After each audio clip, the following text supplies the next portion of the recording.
అంతమంది అనుకుంటున్నా నేను ఎలక్షన్ ఎవరు వేయద్దో చెప్పాలి, ఎవరు వేయనంత వేస్తే బలవంతంగా చెప్పాలి. ఆ రకమైన వాతావరణం ప్రస్తుతానికి ఇద్దరు లోకల్ పిల్లలు చాలామంది అడిగేవాళ్ళు చేసింది లేదా చెప్పారు. ఎవరికి జరగాలంటే ఎవరు వెళ్ళాలి, ఎట్లా వెళ్ళాలి, సంఘటిత శక్తి కావాలి. సంఘటిత శక్తి వెళ్ళేది కాలేదా ఏదైనా సరే చాలా ప్రమాదమైన పరిస్థితి.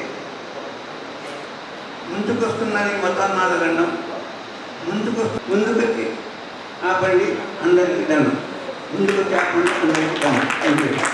విషయాలు చెప్పారు. ఇప్పుడు ఖత్రి గారు Bharat Jodo Abhiyan national executive member వారు మాట్లాడవస్తున్నారు. जाहिद, मेरा नाम जाहिद खादरी है, मैं हैदराबाद से आया हूँ। जैसे मेरे से पहले किरण, एक्टिविस्ट नहीं हूँ या कोई पॉलिटिकल पार्टी से जुड़ा हुआ नहीं हूँ, इसीलिए मेरा इंटरेस्ट ये पर्टिकुलर इलेक्शन में, क्योंकि मैं मानता हूँ एक चीज़ जो हम एज आम लोग जो मिस कर रहे हैं, पॉलिटिक्स नहीं रह गया।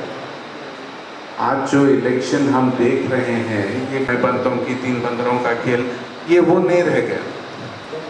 आज जो देश में सरकार है वो आपकी और मेरी, वो हमारा इंटरेस्ट।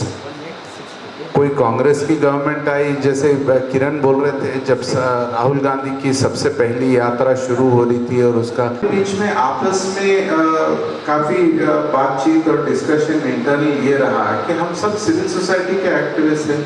जैसे किरण फार्मर्स मूवमेंट में से कांग्रेस से या बीजेपी से या टीआरएस से किसी से कोई पॉलिटिकल इन्वॉल्वमेंट हमारा नहीं है, तो इसमें क्यों पार्टिसिपेट करना है। में चर्चा करने के बाद जिसमें 70-80 देश भर से एक्टिविस्ट आए थे, एक बात इम्पोर्टेंट बात निकल के ये सामने आई कि पब्लिक की आवाज़ सुनने का जो प्रक्रिया है डेमोक्रेसी की, वो ख़त्म करना।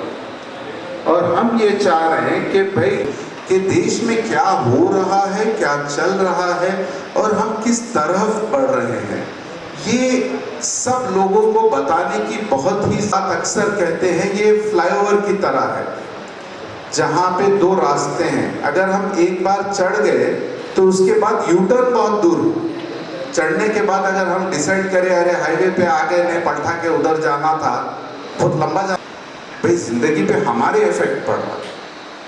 कल चंद्रशेखर राव साहब थे, आज रेवंत रेड्डी है, परसों कोई और बनते। It makes no difference, but the difference is being made to your and my life. इसीलिए हमको इसमें पार्टिसिपेट करने की ज़रूरत है। तो वोटिंग को लेकर के जो अवेयरनेस हमें लोगों में फैलानी है वो पॉलिटिकल पार्टीज नहीं कर सकते, वो सिर्फ आप और मैं कर सकते। बिकॉज आप 4 लोगों में, आपके दोस्तों में, आपके घरों में बोलेंगे, आपके इलाके में बोलेंगे, आपकी गली में बोलेंगे, तभी लोग सुनेंगे। आप आज किसी भी पॉलिटिशियन का एग्जाम्पल ले लीजिए, अगर वो आपकी गली में या बस्ती में आए और आके बोले देखो भाई हम आपला सब आना, देखो हमारा वोट डालना, कोई सुनते। आज पब्लिक का एडिट सरे भाई चालो చెప్పినా తర్వాత చూద్దాం। लेकिन आप जाके बोले तो उन्होंने बोलते भाई फलाने प्रभाकर साहब आए, उन्होंने बोल रहे थे आपके डालना जरूरी है, ये बात होना जरूरी है। इसको थोड़ा सा याद रखिए। Let's not gate confused with the politics of it. बात बहुत सिंपल, देश के हालात खराब है और देश के लिए हम ही खड़े हो सकते। ప్రజాస్వామ్య పరిరక్షణ సమితి కన్వీనర్గా పనిచేస్తూ ఉన్నా. అయితే మనం ఏదైతే రాజ్యాంగం వాస్తవంగా నాశనమవుతున్నది, ప్రజాస్వామ్యం నాశనమవుతున్నదని మన అందరికీ తెలుసు.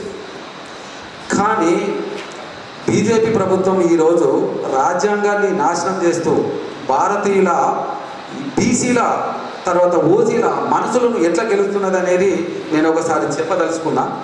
ఎందుకంటే ఈరోజు ఎస్సీ మైనారిటీలైనా, ముసల్మాన్ మైనారిటీలైనా, కన్వర్టెడ్ క్రిస్టియన్ మైనారిటీలైనా ఈరోజు కాంగ్రెస్ వైపు ఉన్నారు, ఖచ్చితంగా వీళ్ళు ఓటేస్తారు.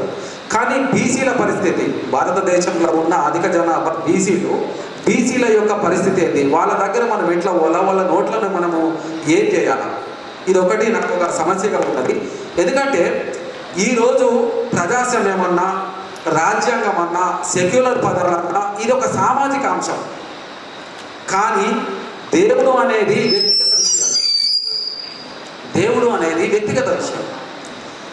ఏదైతే ఆర్ఎస్ఎస్ ఉన్నదో, బీజేపీ ఉన్నదో, వాళ్ళు ఒక సామాజికాన్ని ఒక దేవునితో ముడిపెట్టి వాళ్ళు ప్రచారం చేస్తూ ఉన్నారు.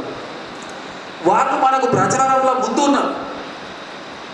సోషల్ మీడియా కొద్ది మట్టుకు మనకు పనిచేస్తవచ్చు, కానీ వాళ్ళు చేసేది ఎట్లా ఉన్నది అంటే దేవుని మిళితంగా పెట్టి చేస్తున్నారు. కాబట్టి ఈరోజు బీసీలు అత్యధికంగా అట్రాక్ట్ అవుతున్నారు. వీళ్ళ నుంచి మనము ఏ రూపకంగా ఓటు లాక్కోవాలనేది నేను పెద్దలకు చెప్తా ఉన్నా. వాళ్ళు ఏదైనా సజెషన్లు ఇస్తే మేము కూడా ఆచరిస్తామని ఈ ఇచ్చిన అవకాశాన్ని. ఇంకొక విషయం ఏంటంటే నాకు ఒకటి జర్మనీలో జరిగినటువంటి విషయం అది వస్తుంది. ఏదైతే మనం ఇక్కడ ఉన్నామో దయచేసి అర్థం చేసుకోండి. నా ప్రశ్న అడగాలనుకున్నా కూడా మీరు రాతపూర్వకంగా తెలియజేస్తే వారు అన్ని విషయాలు మీకు విశదీకరిస్తారు. Professor, I request to address this gathering.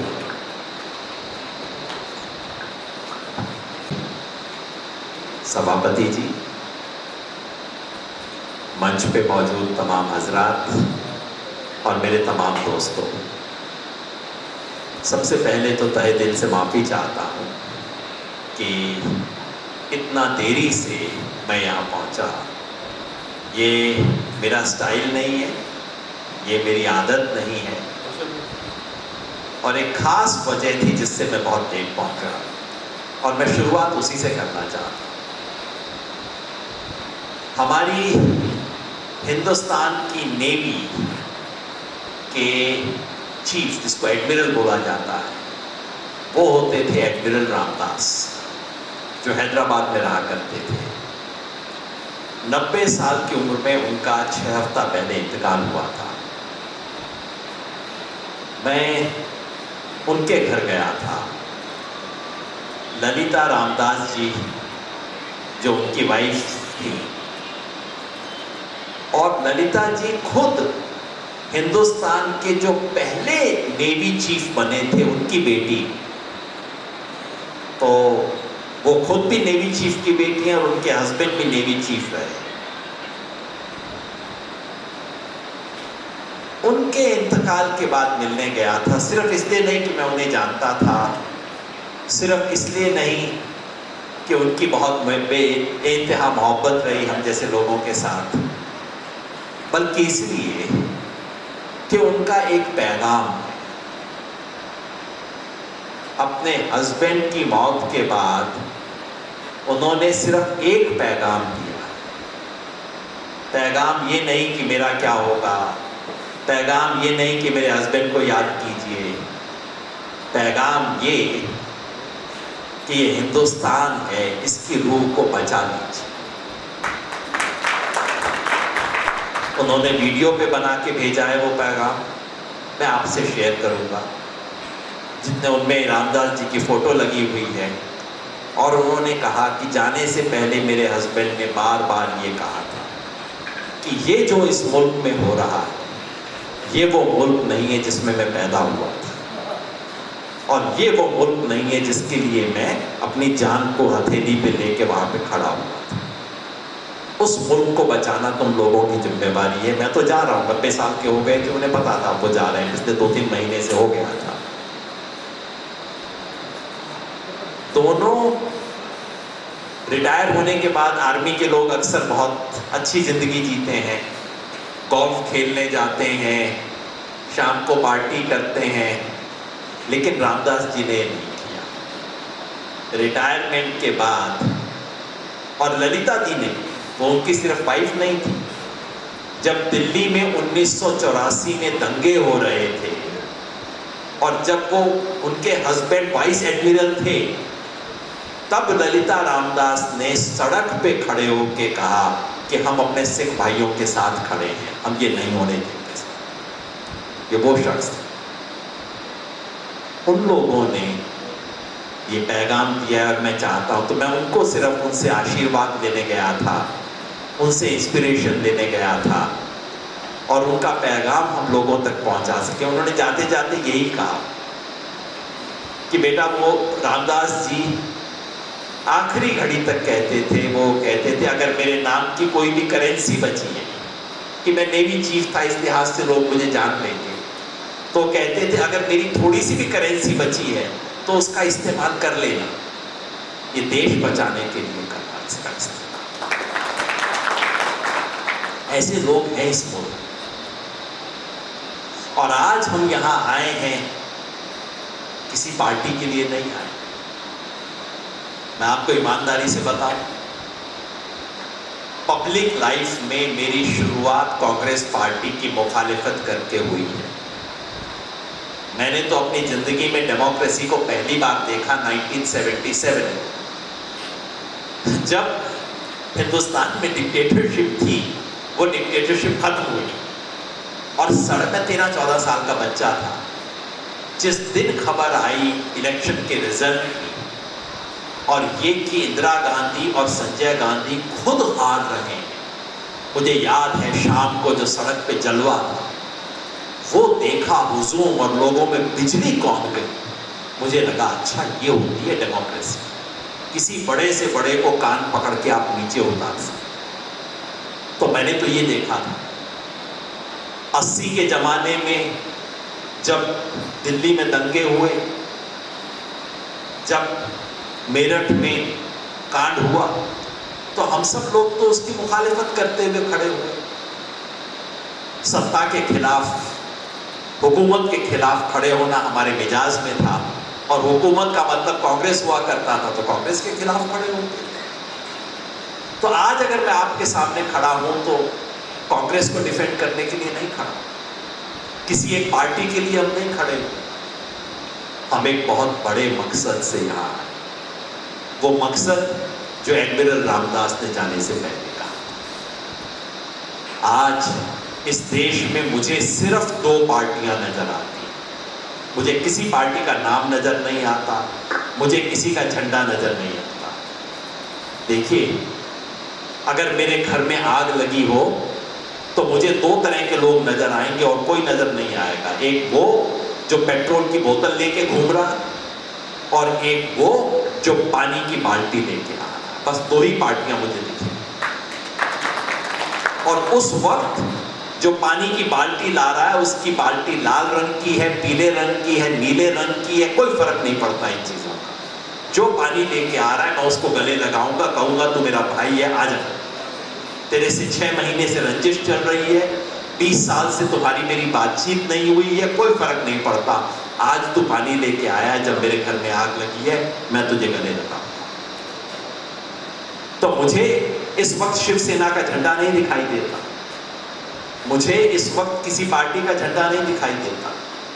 मुझे सिर्फ 2 पार्टियां दिखाई देती हैं, वो जो इस देश की जड़ काटने में लगे हैं, वो 2 इस देश की बुनियाद को हिलाने में लगे हैं, और वो जो किसी भी वजह से उसको बचाने में लगे। और आज मैं बचाने वालों के साथ हूं।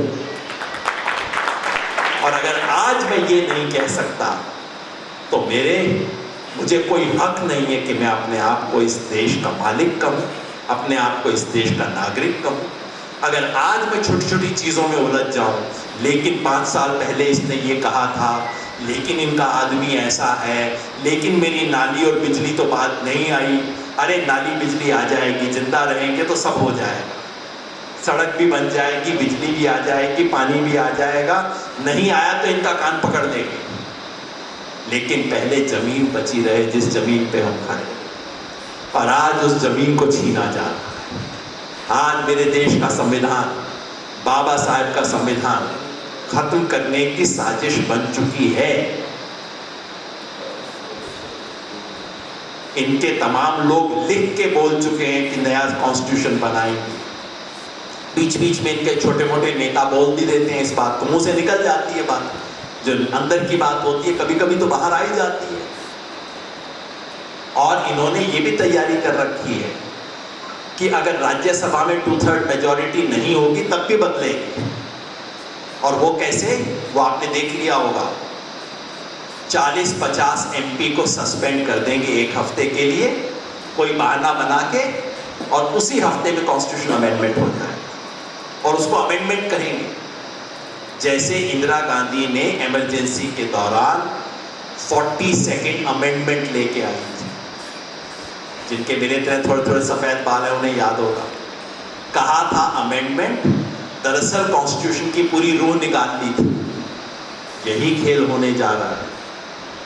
तो आज उस कॉन्स्टिट्यूशन को खत्म, आज इस मुल्क का प्राइम मिनिस्टर स्टेज पे खड़े होके हजारों लोगों के सामने और करोड़ों टेलीविजन देखने वालों के सामने अपने ही मुल्क के 20 करोड़ लोगों को घुसपैठिया कह रहा है।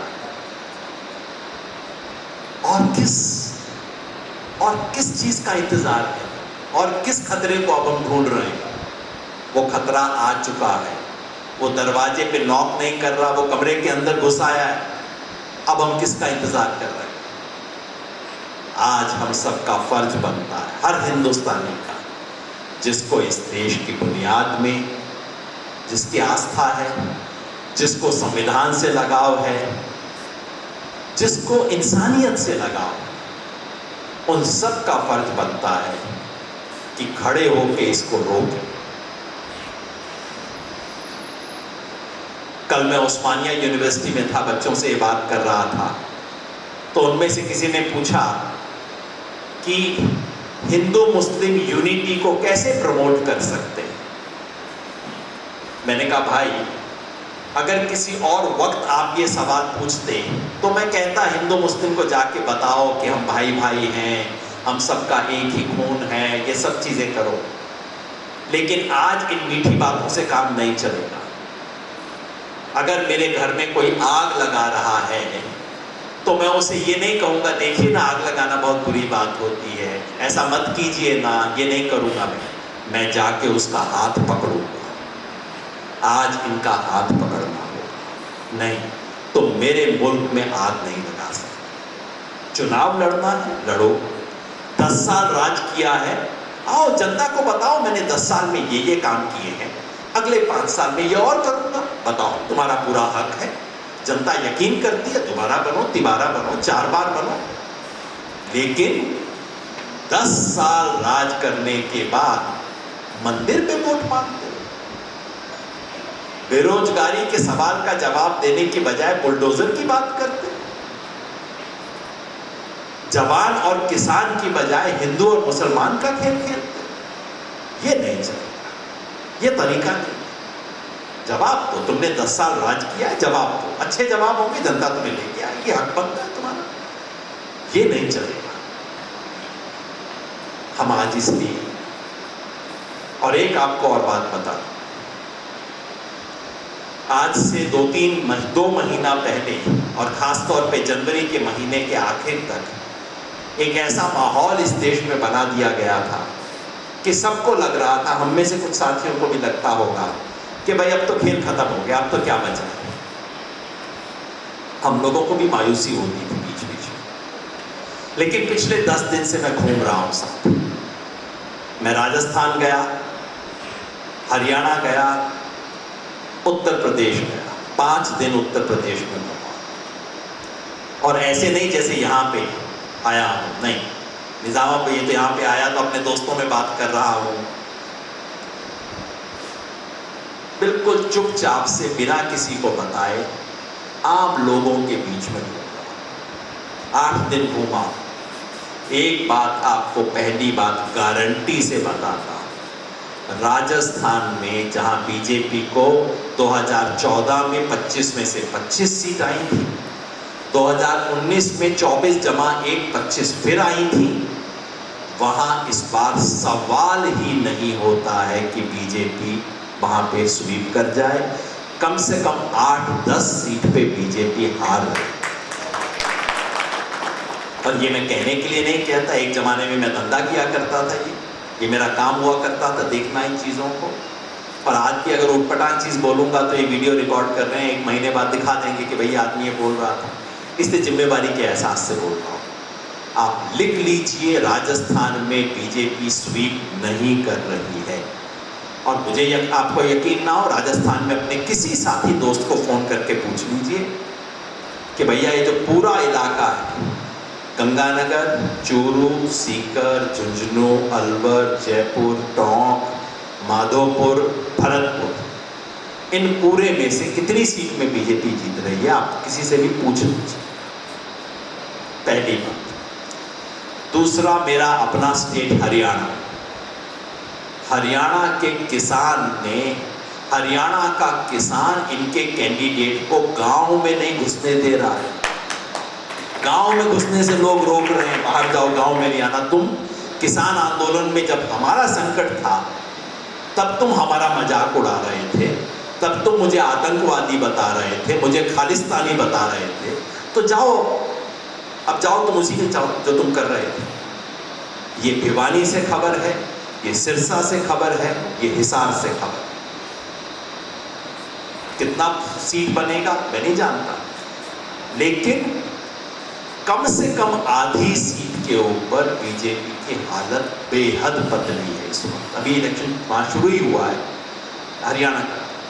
लेकिन सबसे बड़ी बात, उत्तर प्रदेश, पिछले 2 महीने से आपको और मुझे बताया जा रहा है कि कोई नहीं, 1-2 सीट राजस्थान में चली जाएंगी बीजेपी की, 2-1 मध्य प्रदेश से चली जाएंगी, कहीं एक आधी छत्तीसगढ़ या झारखंड से निकल जाएंगी। उस सब की कमी पेशी हम उत्तर प्रदेश में पूरी कर लेंगे, ये बीजेपी वाले बता रहे हैं। पिछली बार थी 62 जमा 2 64 उनके पास थी, और टीवी ये कह रहा है कि अब तो 70-74 होने वाला है। मैं आपको गारंटी से बोल रहा हूं, यहां टीवी कैमरा रिकॉर्ड कर रहे हैं, 70-74 छोड़ दीजिए, ये 62 सीट बचा नहीं सकते हैं उत्तर प्रदेश में। इनकी सीटें कम हो रही हैं 62 से, 50 मुझे तो दिखाई नहीं दे रही। मैं घूम रहा था, एक साधारण आदमी ने, अनपढ़ आदमी ने सिखाया। देखिए, हम इस बोलते रहते हैं, लेकिन अनपढ़ लोग, मैं बार बार कहता हूं, अनपढ़ आदमी बेवकूफ नहीं होता। पढ़ाई लिखाई का मौका नहीं मिला उसको जिंदगी में, लेकिन वो बेवकूफ नहीं। एक अनपढ़ आदमी ने मेरे को गांव में बोला, वहां सरपंच को प्रधान बोलते हैं, पता नहीं अपने यहाँ क्या बोलते हैं, सरपंच बोलते हैं। तो उसने कहा कि किसी को पहली टर्म में, वो पंचवर्षीय बोलते हैं उत्तर प्रदेश में, कि किसी को पहली टर्म में हम सरपंच बनाते हैं तो वो डरा हुआ होता है, वो काम करता है। दूसरी बार उसी आदमी को सरपंच बना दें तो वो चालाक हो जाता है, वो पैसा बनाना शुरू कर देता है, हमें गोली देना शुरू कर देता है। और अगर कहीं उसी को तीसरी बार बना दें तब तो हमारे सर पे बैठ के गुंडागर्दी करता है। ये बात लोगों को समझ आनी शुरू हो गई, ये फर्क है। और जितना टीवी पे दिखा ले, देखिए टीवी पे आप जनता को ये बेवकूफ बना सकते हो कि मोदी जी ने दुनिया में हिंदुस्तान का जलवा कर दिया। अब बेचारा घर में बैठा कहां चेक करने जाए, भी किया ही होगा, वो मान लेता। टीवी पे आप ये जनता को बेवकूफ बना सकते हो कि हमने चीन की फौज को मार दिया। अब वो बेचारा कहां सैटेलाइट के मैप देखेगा कि चीन हमारे अंदर आके बैठा हुआ है। एक औसत इंसान को पता नहीं लगती ये चीज। लेकिन आप उसको ये गोली नहीं दे सकते कि तुम्हारे बच्चे को रोजगार मिल गया है, वो उसे पता है। किसी औरत को आप ये नहीं कह सकते कि तेरी दाल सस्ती हो गई है, तेल घर में सस्ता हो गया है, ये किसी को नहीं कह सकते। ये कहेंगे तो वो आपका गिरेबान पकड़ लेंगे। और ये बात लोग कह रहे हैं। महंगाई, बेरोजगारी और उत्तर प्रदेश में छुट्टा जानवर, हर इंसान त्रस्त है कि भैया कर लिया, बहुत बार कर लिया। तो फिर मैं आपको गारंटी से बोलता हूं, यूपी में बाकी की कमी बेशी पूरी नहीं होगी, यूपी से कमी होगी जिसकी कहीं ये भरपाई नहीं कर सकता। माहौल बदल रहा है, हर दिन बदल रहा। मैं 3 हफ्ते पहले पश्चिमी उत्तर प्रदेश गया था, मेरठ से सहारनपुर, और अभी 1 हफ्ता पहले लखनऊ से बनारस गया। इन 3 हफ्ते में फर्क आ गया है। राजस्थान में मेरे साथी बोल रहे हैं कि पहले और दूसरे पेज में फर्क आ गया है। कर्नाटका की तो खबर आपको आती हो। जब मैंने 20 दिन पहले अपने दोस्तों से पूछा, उन्होंने कहा कि पहले पेज में तो अब देखिए जेडीएस और कांग्रेस का अलायंस हो गया है, अब तो समझिए 2 या 3 सीट पे गुंजाइश है पहले फेज। लेकिन जिस दिन पोलिंग हुई तब मैंने फोन किया, वो कहते नहीं 8 सीट के ऊपर हम तो आगे चल रहे हैं। 3 हफ्ते में फर्क हुआ। और खबर यह है कि सेकंड फेज के अंदर तो अब बीजेपी ढूंढ रही है कि कौन सी सीट पे गुंजाइश उनके पास है। तेजी से माहौल बदल रहा, और ऐसे में तेलंगाना में हमारी खास ड्यूटी बनती है, क्योंकि तेलंगाना एक स्टेट है। बीजेपी वालों से कहो कि भैया तुम्हारी सीटें जो कम होगी कहां पूरी करोगे, तो वो तेलंगाना का नाम भी लेते हैं। उनकी जो स्ट्रेटजी है ओवरऑल, उसमें ये है कि यहां हिंदू मुसलमान करने की गुंजाइश है, तो यहां पे इसको हम 4 से 10 करेंगे, बोलते हैं वो ऐसा। अब ये आप सबकी जिम्मेवारी है, हमारी जिम्मेवारी है कि इनको 2 के नुकसान में ही भेजें, नफे में नहीं भेजना है इनको तेलंगाना से। और यूं भी तेलंगाना में आपने एक डिक्टेटरशिप को तो खत्म कर दिया। ये जो बीआरएस की तानाशाही चलती थी, मैं आता था, देखता था, कहीं पे प्रोटेस्ट नहीं कर सकते, कुछ नहीं कर सकते, जो बोले उसको जेल में, ये सब करते थे। तो एक तानाशाही आपने खत्म कर दी, अब दूसरी ऊपर वाली तानाशाही को भी खत्म करना आपकी जिम्मेवारी बनती है।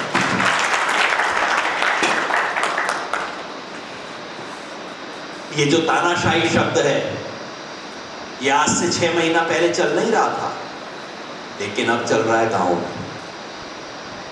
अब लोगों को जाके बताते हैं। किसी ने, टीवी वाले ने मेरे से पूछा, जी कि इस मैच, आप बताते थे मैच का स्कोर क्या होगा, इस मैच का स्कोर क्या होगा। मैंने कहा कि भाई जिसको तुम मैच कह रहे हो, ये मैच शुरू होने से पहले इसके 2 रेफरी बदल गए, 2 अंपायर बदल दिए मैच शुरू होने से 2 घंटा पहले। चुनाव की डिक्लेरेशन से 1 हफ्ता पहले इलेक्शन कमिश्नर ने रिजाइन कर दिया। आज तक कोई खबर नहीं है क्यों रिजाइन किया। कॉन्स्टिट्यूशनल ऑफिस था, पूरा प्रोटेक्शन था, वो बंदा चीफ इलेक्शन कमिश्नर बनने वाला था अगले साल। ऐसी पोस्ट कोई जल्दी से छोड़ता नहीं है, चुपचाप से चला गया। और हिंदुस्तान के मीडिया का भी देखिए, एक रिपोर्ट नहीं है कि वो आदमी शख्स गया था, क्यों गया, क्या हुआ, कहीं कोई रिपोर्ट नहीं।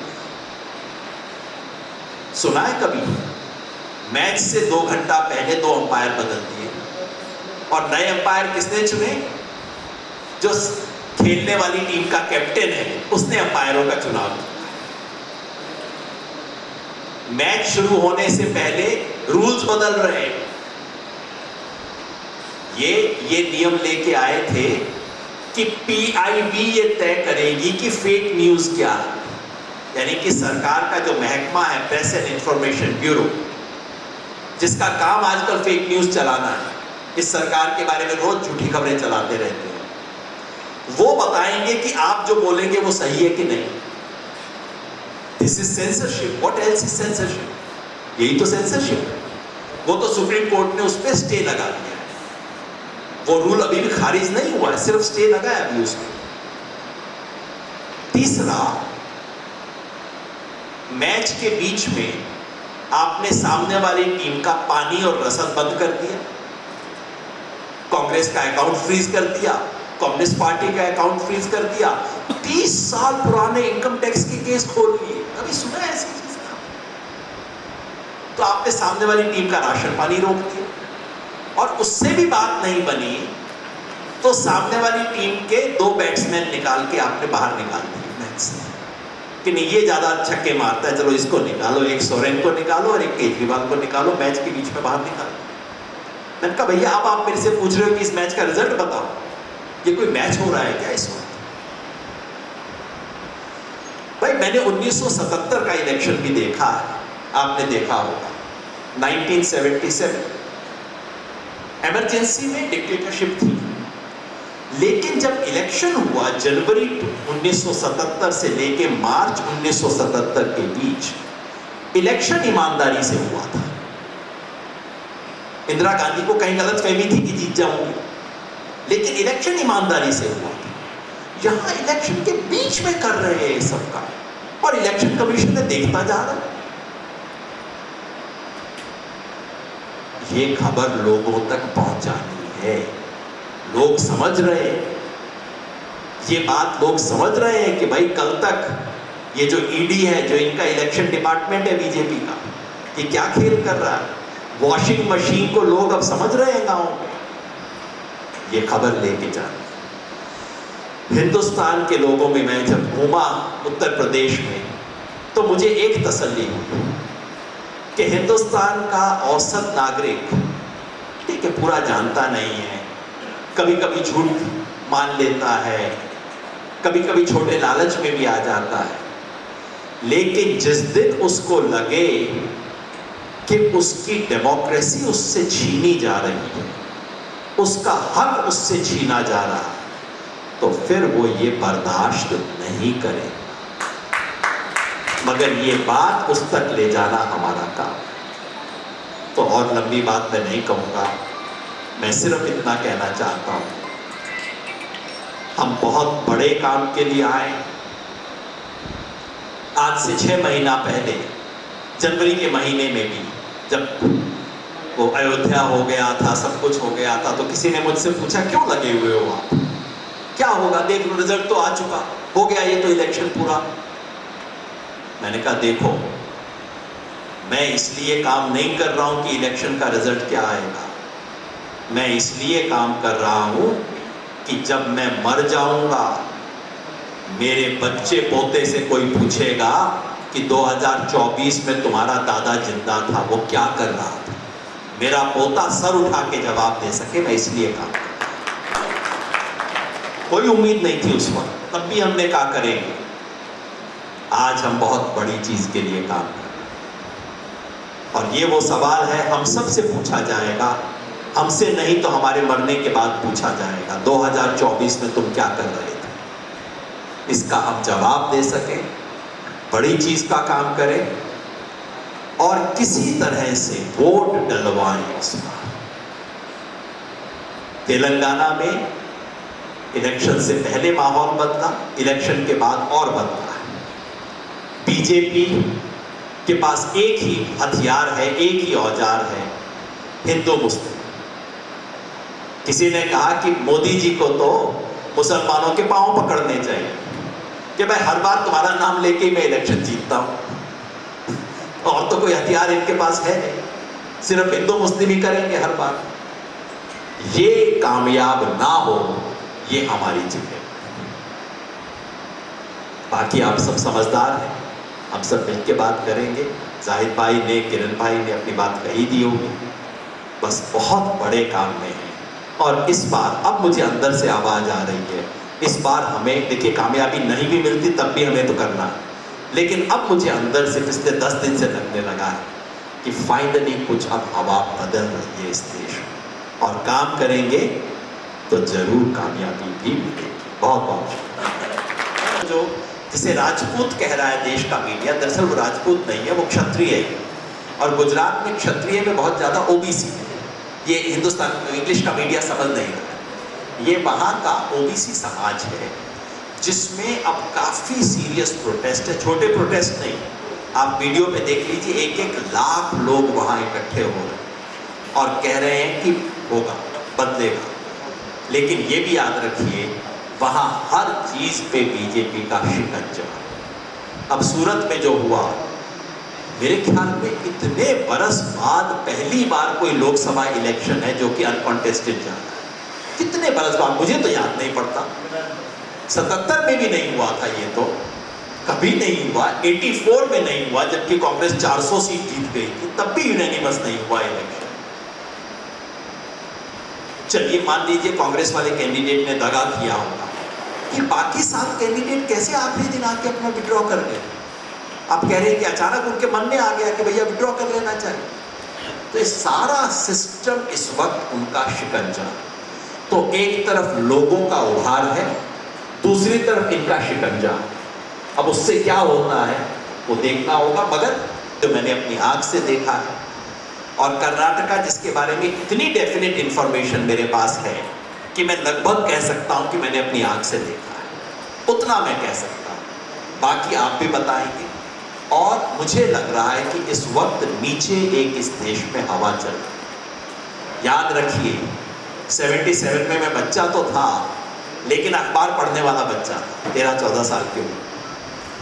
एक भी अखबार ने नहीं कहा था कि इंदिरा गांधी चुनाव हार सकती, किसी ने नहीं कहा था, नॉट इवन वन न्यूज़पेपर।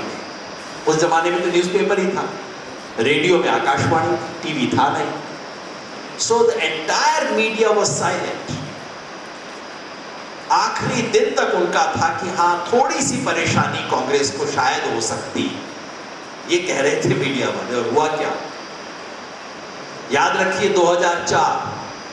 2004 में आखिरी दिन तक सारा मीडिया कह रहा था इंडिया शाइनिंग और वाजपेयी जी कमिंग बैक।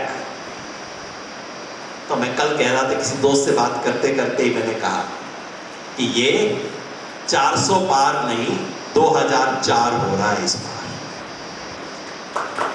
నేను 2 నిమిషాల కంటే ఎక్కువ మాట్లాడాను. ఇప్పుడు జరుగుతున్న పరిస్థితులన్నీ కూడా యోగేంద్ర యాదవ్ గారు చక్కగా మీకు వివరించి చెప్పారు. ఒక్క నెల క్రితం నాగాల్యాండ్కి వెళ్ళినప్పుడు ఒక లారీ డ్రైవర్ని కలవడం జరిగింది. లారీ డ్రైవర్తో అయ్యా నువ్వు ఎవరికి సపోర్ట్ చేస్తున్నావు, అసలు నీ పొలిటికల్ ఏంటిని అని అడిగితే ఆయన ఏం చెప్పారంటే బీజేపీకే చేస్తాను సార్.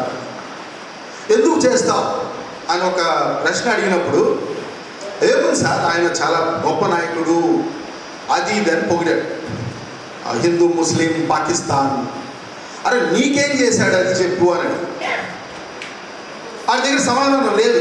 मतलब నాకు తెలుగులో మాట్లాడడం छूट गया, तो इसलिए मैं भी हिंदी में बोलना शुरू करूँगा ताकि मेरे को वो पंच आएगा, नहीं तो वो नहीं हो पाए. जब मैंने उनसे पूछा वो बताया मैंने को कुछ नहीं किया. जब तुमको कुछ नहीं किया, जो प्रधानमंत्री 80 करोड़ लोगों को रेशन देने के लिए तैयार है, तो ये बंदे को आप कैसे सपोर्ट करेंगे? ये बोल रहा है 80 करोड़ लोगों को रेशन दे देंगे. क्या तुम्हारा 10 साल का जो पालन है, ये पालन है, क्या ये सबके साथ सबका विकास हो गया? तो 80 करोड़ लोगों का रेशन का जरूरी क्या? सिंपल सवाल. तो ये आजादी का अमृत महोत्सव बोल के जिस तरीका से लोगों का मन में एक माया क्रिएट किया, ये जो प्रधानमंत्री, वो जो चाय बेचने वाला प्रधानमंत्री जो है, उसको पालन करने का लायक नहीं है. वो तो प्रूव कर दिया उन्होंने. क्या हम इसी बंदे को जिस तरीके से योगेंद्र जी बोल रहा था, तीसरा बार चाय बनाना में कड़वा भी हो जाता है, गंदा भी जो हो जाता है, वो जहर भी बन जाता है. तो तीसरा बार जो चाय बनाने के लिए हम मौका नहीं दे देंगे, तो इसलिए उसको घर भेजना जरूरी है. हमारा जिम्मेदारी ये है भाई, आप एक तरफ से बोल रहा है, आपको 2 इलेक्शंस में देख लीजिए, 2014 में और 2019 में उन्होंने जिस तरीका से ब्लैक मनी वो ये करेंगे, इस देश को पूरा चेंज करेंगे, विश्व गुरु बनाएंगे. जो विश्व गुरु बनाने वाला जो है, तो अभी 2024 का इलेक्शन में उसके पास कुछ मुद्दा नहीं है बोलने के लिए. पिछले 2 फेजेस में उन्होंने जो बोला वो बिरयानी का बारे में बोलता है, वो मुस्लिम का बारे में बोलता है, वो कांग्रेस मैनिफेस्टो में इस तरीका से है, आपका मंगलसूत्र छीनेगा या आपका ये लेके उनको बांटेगा बोल रहा है. उसके पास कुछ इश्यूज ही नहीं. वो बंदा थक है. लोग बार बार आप लोगों को बेवकूफ नहीं बना सकते. हिंदुस्तान में जो लोग हैं वो शानदार लोग हैं. तो अभी क्या वक्त है, अब जो हम भारत जोड़ो अभियान के साथ जिस तरीके से कर रहा है, आने वाला दिन में ये भी मैं बता रहा हूँ, जैसा हम किरण भाई है, जाहिर भाई है, शेषगिरी जी है, हम जो काम कर रहे हैं इस तरीके से तमाम पूरा देश भर घूम के, उसका नतीजा है आज आने वाला 2024 में जिस तरीका से हम सोच रहे हैं, वो 404 का जो पार है वो कुछ नहीं है. 200 भी आगे बढ़ा तो वो बहुत बड़ा बात है. ये पूरा मीडिया का क्रिएशन. लास्ट एक बात है भाई, ये मुकाबला है. चुनाव जी जो है, ये चुनाव एक मुकाबला है. इस मुकाबला में हम किस तरीके से खेलना भी बहुत जरूरी है. हम ये सोचता है पॉलिटिक्स गंदा है, हमारा वोट का वजह से क्या होगा, कुछ ऐसा नहीं है. कुछ वोट ये जो मुकाबला में हम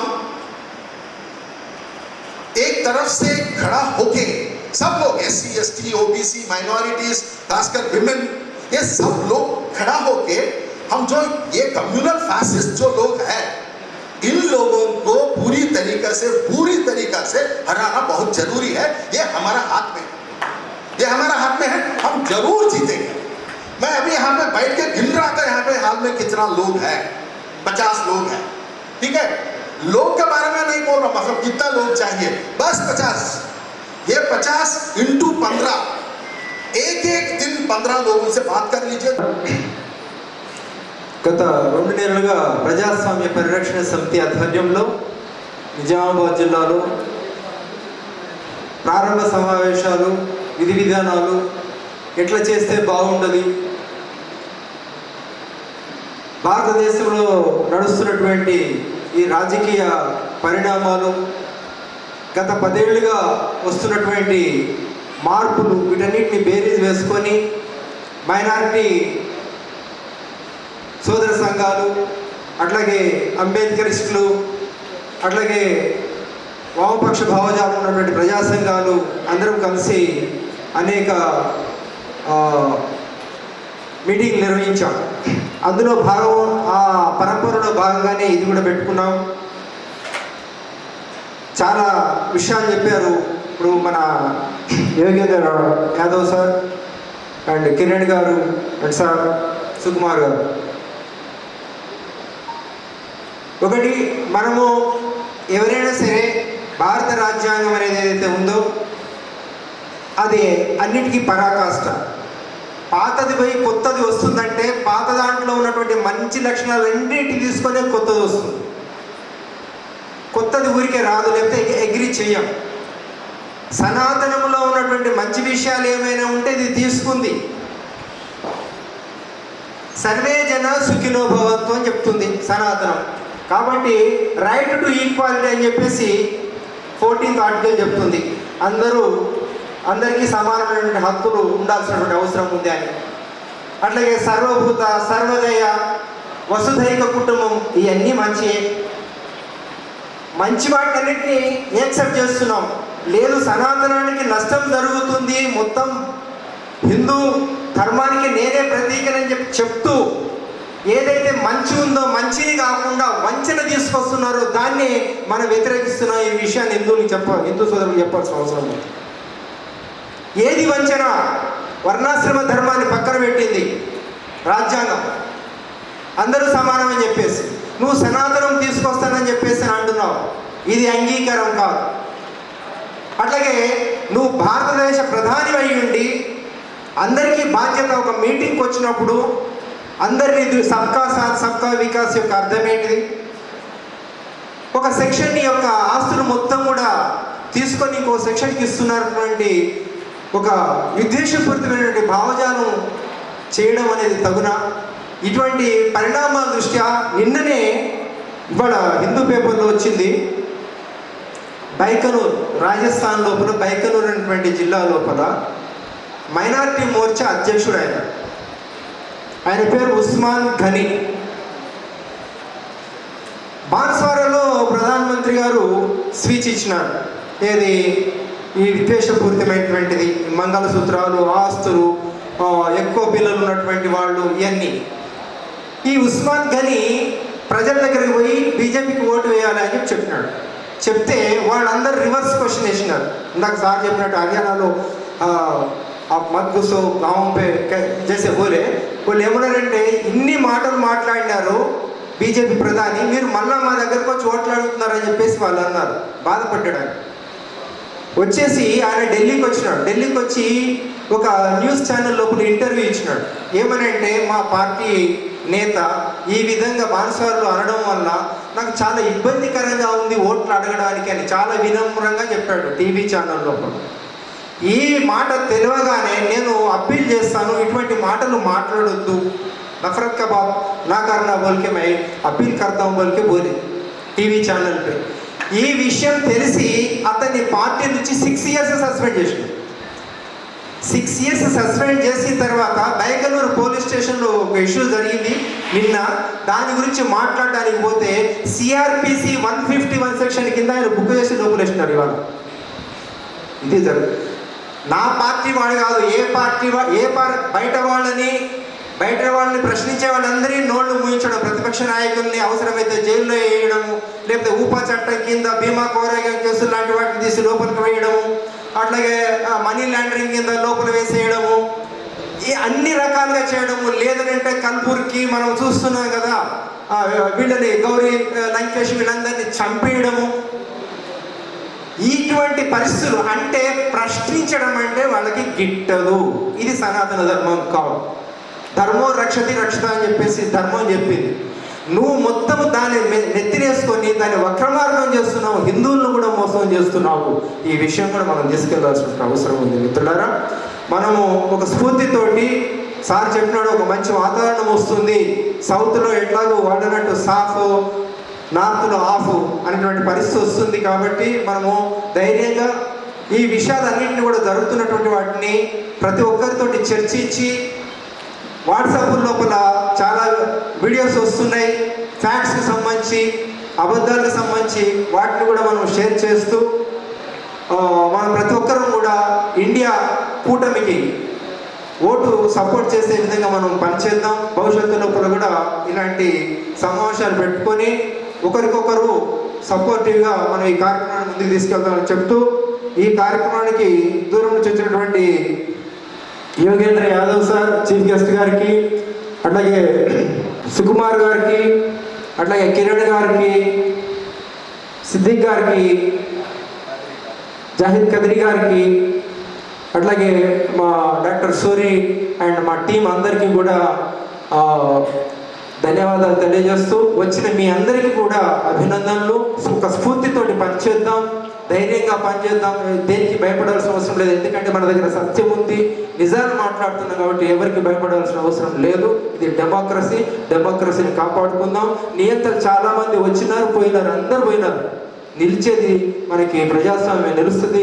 దానికోసం కృషి చేద్దాం. చాలామంది మిత్రులు రాలేదు, కానీ వాళ్ళు సంఘీభావం ఉంది మనకి. కాకపోతే కొన్ని కారణాల వల్ల రాలేదు, కొంతమంది భయపడుతూ రావడం లేదు. వాళ్ళని కూడా మనం హక్కును చేర్చుకుందాం, వాళ్ళ సపోర్ట్ కూడా తీసుకొని ముందరికి వెళ్దాం. Thank you.